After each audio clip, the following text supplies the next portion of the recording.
We are right on the edge of a completely new era, one that's going to be powered by autonomous AI agents. Now, their potential is, wow, it's immense. But it also brings a security challenge unlike anything we've ever seen before. The decisions we all make in the next 30 days, and I mean that literally, the next 30 days, will set the foundation of trust for our entire economy. We absolutely must get this right. So here's the core of the problem. A whole new population is showing up online. These are highly intelligent AI agents, and they operate at machine speed. But here's the thing, they arrive with no identity, no passports, zero accountability. This statelessness, it creates a massive new threat vector that, frankly, we're just not prepared for. We've got a name for this threat: Grand Theft Robot, or GTR. Think of it as the weaponization of anonymous autonomous agents. Bad actors can spin them up on cheap $5 domains to sneak into secure networks, pull out data, and steal capital with almost no chance of getting caught. And this is where it gets really dangerous. This threat has a network effect. You see, a single compromised agent doesn't just stay in a corner. Nope, it becomes a trusted beachhead inside your network, a node that then vouches for other malicious agents. And that kicks off a cascading failure, what we call an agent-to-agent contagion that can unravel entire systems, just like dominoes. So you might be asking, why can't our current systems stop this? It's because they were never built for this world. In fact, the very identity protocols we depend on today create a really dangerous false sense of security. It's what I call a cryptographic illusion of trust.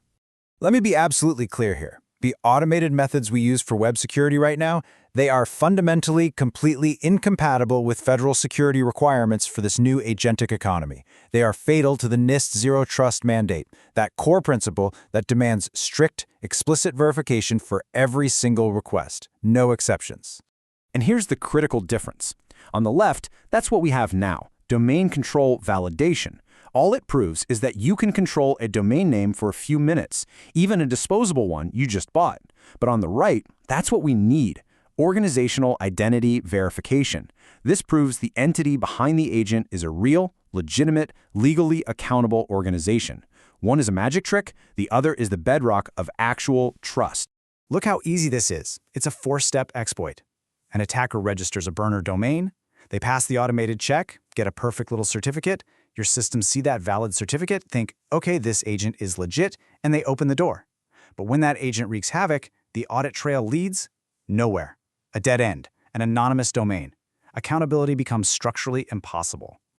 So you see, this is not a problem we can just patch. It requires a completely new architecture for identity, one that's built from the ground up on a clear separation of powers.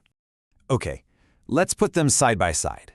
On the left, you've got the flawed overlay model. It just bolts onto existing domains, uses that same weak automated validation, and creates a single corporate point of failure. But on the right, that's our model, a restricted.agent top-level domain.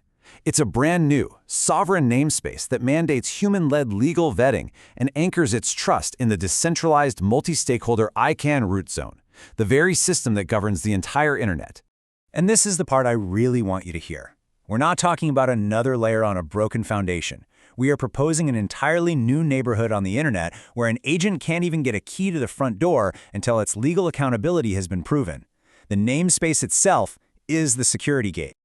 This whole architecture is built from 2 core pieces that lock together just perfectly. They give us both absolute security and planetary scale performance. We call them the vault and the engine. So on one hand, you have Encirca. They're the vault door. They're the exclusive gatekeeper doing rigorous, human-led know-your-agent vetting before any identity even gets created. Then, on the other hand, you have Identity Digital.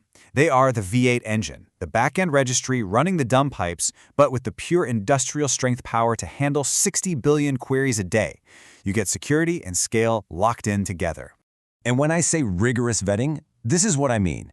Encirca's Vault Door performs these specific checks. They verify the corporate charter, they screen against federal sanctions lists like OFAC, they confirm the legal entity is in good standing, and they do it all over again every 2 years. Only then, and only then, is an agent identity actually issued. But you know, this architecture isn't just about security. It's also designed with a pretty groundbreaking economic model that's meant to help fund humanity's future. The model itself is incredibly simple and scalable. It's just a $10 annual renewal fee for every single registered agent. Now, that small fee, it acts as a kind of proof of life, and it creates just enough friction to keep bad actors from hoarding millions of identities for botnets. Now here is the most important part. The revenue from those fees is contractually mandated, hardwired to be split exactly 50-50. 50% goes to sustaining the world-class security and operations. And the other 50%, it flows directly into a global universal basic income fund. You see, this economic engine is designed to honor the generations of human builders, what we like to call the grandma race, the people who laid the physical cables and wrote the code and built the very internet that these agents now get to live on. It's a dividend paid back to the civilization that made this all possible. And look, this isn't some fantasy. This model just replicates the proven success of Anguilla's .ai domain, which is already funding a huge chunk of their national budget. If we do this at a global scale, just 10 billion registered agents would generate $50 billion for this UBI fund every single year. And that brings us to today, right now. This is not some theoretical exercise for the future. There is a 30-day mandate to act, and believe me, that window is closing fast. These dates are set in stone. The NIST comment deadline on AI security is April 2nd.